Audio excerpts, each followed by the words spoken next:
Ovo je jedna od grafički najljepših igara koja će biti besplatna za igranje.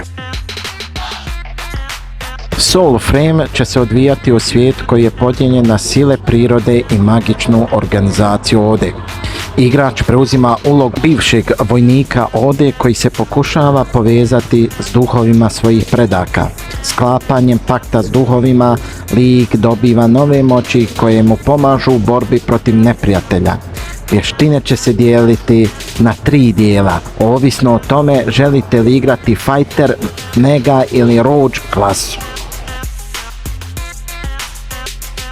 Bit će ovo igra s proceduralno kreiranim okolišima, zamišljena tako da se igra na duže vrijeme.